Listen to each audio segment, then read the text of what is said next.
Joint mobility drill, straddle stretch. This can be performed as a joint mobility drill, but also a static flexibility exercise. So you're going to bring your legs out as far as you can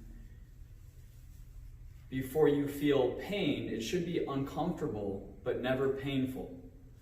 So slide your legs out, hinge from the hips.